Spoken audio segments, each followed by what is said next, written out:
don't have a quorum as yet. Someone sits down. There was an issue that came up in relation to that last item. Somebody was asked that as to whether there was a motion on the floor from the previous meeting on that in July. Well, there wasn't. I can say there wasn't. It was just a media statement, or the comments that were made in the meeting by the Mayor. That's right. He followed up with a media statement later in the day. But there was no recommendation in relation to having a review. Sorry, Mr. Chair, could you just make that clear again, please? With the last item, with what you just said about the review, because there seems to be a bit of confusion here. Yeah, well, what I'm saying is that there was no recommendation or resolution. There was no resolution from the July meeting that we would have a review. Yes. It was a matter that was raised by the Mayor. Okay. So the review, as outlined in the recommendations, was superseded by your Yes. B. Yes. So the review won't be happening. No. That's right. Okay, good. Thank you. So, seeing So we don't have to worry. seeing Lydia has been here and the other members of the Local board. Mangere Otahu local board have been here for quite some time. I'm going to move that item 11 now move up the order paper. Second by Councillor Filipaina. I'll put that motion. Those in favour? Aye. Against? Declare that carried. So I'll ask Lydia and your other fellow board member to come forward, and we'll hear from you, and then we'll move into the item. Thank you. Where's he gone?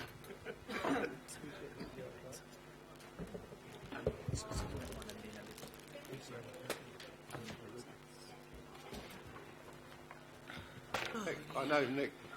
Nick? Yeah. And Walter. And Walter. Tangia Moore. Councillor Tangia Moore. Walter is to support. Thank you, Councillor Wood, Chair of this committee, and thank you. We actually really enjoyed being educated in the previous debate and appreciated the discussion.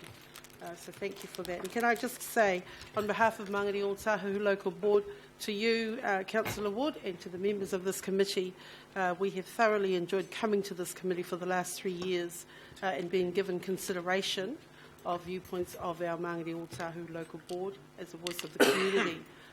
Louis, do we have our presentation? Yes. Thank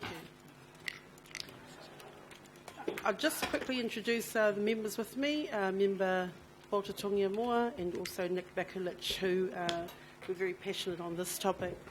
And would like to speak to you today in terms of a very quick and short presentation to register our strong support in terms of the Māori language policy, item 11 on your agenda. The reasons why Mangere Otahu Local Board supports the formation of this policy.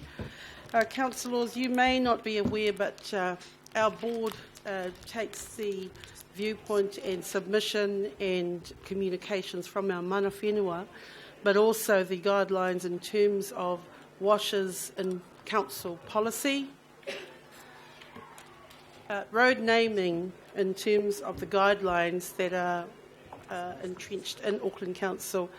And I do call it as a guideline in terms of road naming, and areas right throughout Auckland, local boards are facing this issue in terms of north and south. And we in Mangere Otahu recognise the significance ancestral in terms of Māori or mana whenua or tangata whenua in our community. So it is the local board responsibility, as you are aware, to consider mana whenua engagement, and we use the current. What we have done as a local board, it has been a struggle for our board in terms of what officers recommend through resource consent process, but also hearing the voice and getting recognition or giving recognition to mana whenua. So we as a board, we've come up with our own policy just quite recently after a couple of issues of road naming where we basically went head to head with some of the officers of council in terms of process, and it has been helpful to find a pathway forward in terms of road naming. Signage, the use of te reo or reo, in terms of signage or use of language in our community, we have a very significant, important relationship with mana whenua, and I'm going to speak to that on the third slide.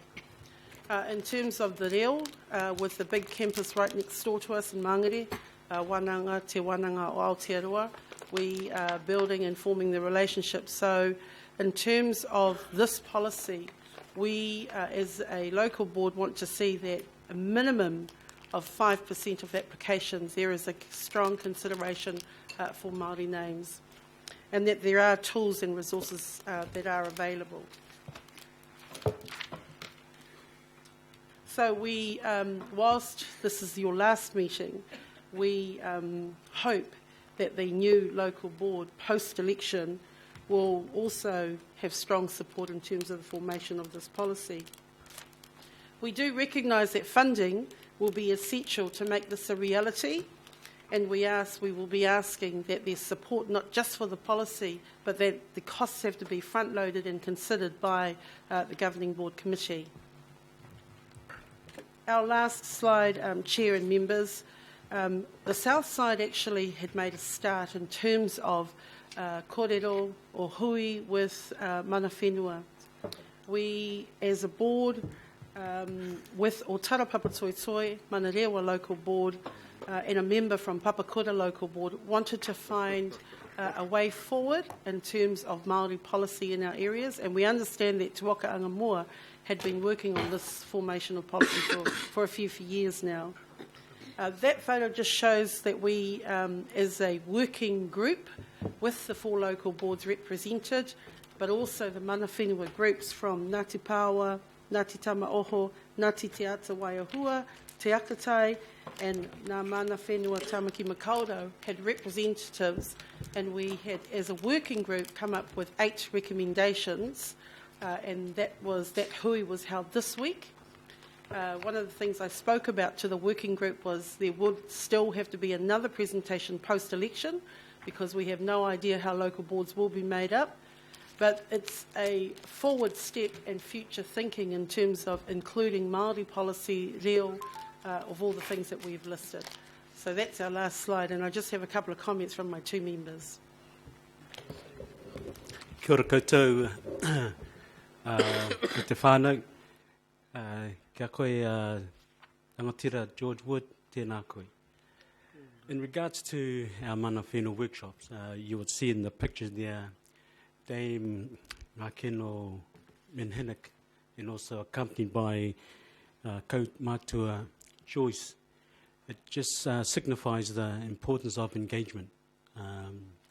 How we have worked over the last 12 months in regards to this initiative, and we have thoroughly enjoyed the engagement with mana whenua and the fundamental importance of engaging with mana whenua.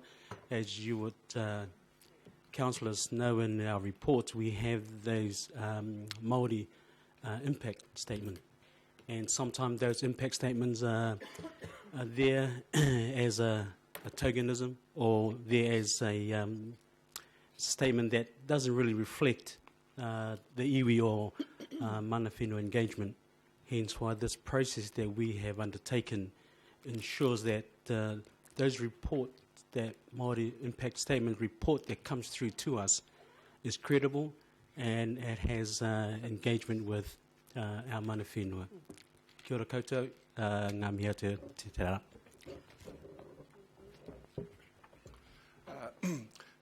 Aloha, everybody.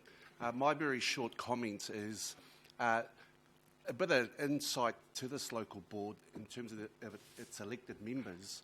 None of us are actually Māori, but we acknowledge what we've first put in place in terms of our own policy, but also acknowledge perhaps around the street naming, around some balance. We have a very strong colonial history in Mangere. Many of you are obviously aware of George Bolt Drive, Kirkbride Road, Massey Road, and the list goes on. And I think what we've missed out in the past is that very strong connection to the First Peoples of Mangere o Tahu. Thank you. Thank you. And just to finish off, councillors, a couple of the recommendations is post-election that this group has come up with, and obviously it is before it goes through the rigorous council processes, is to have a Mana Whenua 101. What does that mean for local boards in terms of some education around this relationship? And another is, as soon as you're elected and that in the local board land space, that there would be a marae visit to the mana whenua of that area, so to have the understanding of tikanga, but also rangatira to rangatira, sorry. So that's our presentation, and happy to take questions. Okay. Any questions of Lydia? Sorry? Councillor Cuba? Oh, sorry, it was Mr. Wilcox, you had a question, didn't you? Oh, Dr. Dosley. Kia ora whānau. I just was interested in your photo there. I see our kaumātua, Mr. Joyce there, Brian and him, and who is not recognised as mana whenua, but is recognised as a kaumātua in his own right. Do you often have hui like that, where actually there's more than just mana whenua there? Thank you for the question. So just for your information, Matua Joyce had a number of questions for Matawaka. This working party chose to work with mana whenua because at a later stage Matawaka then would come into it, but we had chosen to take one step at a time as opposed to coming in for all, and we really didn't know where to start. So Matua Joyce was very vocal, very helpful, and very forward-thinking in terms of the kōrero that we had at the hui. Councillor Cooper. Thank you. When you're talking, I just felt like I didn't feel direct enough for my brain. So you're saying, I mean, we know local boards have the delegation to road name. So I just wasn't sure if you're naming the roads. Are you concerned that there's not enough Māori names? Because that, yeah, I'm a bit confused what you're actually saying. You're saying we've got all these other names, but you're saying you haven't got enough Māori names, but you're responsible for it. So I'm just not sure what you're saying. So thank you, Councillor, for the question. The current process is a very confusing process in terms of engagement. Right. And it's taken us nearly 3 years to actually work out the steps that local boards, in terms of their decision-making, have to make sure have been ticked off. So there's been, particularly this year, in the last 6 months, there's been some quite vigorous debate. Council officers have been very clear in terms of what their role is and pointed out to local boards, particularly our local board, when we've asked a number of questions. What does mana whenua engagement mean? And they've highlighted that. And some of those cases have not been accepted by our local board, and we've asked for further engagement. On the balance side, there's a big cost to the developer, and so we've had some quite vigorous conversations with developers, just to give you an example. Because I know with Westgate development, most of the names are Māori, and actually there was a bit of a fight around. We couldn't have one of the names because the geographic board didn't accept one of the names. So okay, now I've got it. Thank you. Thank you. It's good that it's clearer for Thank you. you too. Thanks. Okay, well, I'll move that we thank Chair Lydia Sassini and Nick and Walter for their presentation here this morning. Councillor Lee, do you have I'll second that. Second it, Councillor Lee, second it. And I also thank you for your attendance here at this meeting, but also the other meetings where you attend with your board members. It's really great to have you come along and give us the views of the Mangere Otahu Local Board. Thank you very much. Thank you. Thank you. So I'll put that motion. Those in favour? Aye. Aye. Against? Declare that carried. Now we're on to item 11, and I am going to move the recommendations. Do I have a seconder? Councillor Penrose will second that. And we'll have a presentation, although I just want to make the point in moving it that Maori is one of the 3 official languages of New Zealand. English, Maori and sign language. So I think it's really great that we're, as a council, now moving into this area where we've developed this policy. A lot of work's gone into it, so we'll hear a brief presentation. Thank you.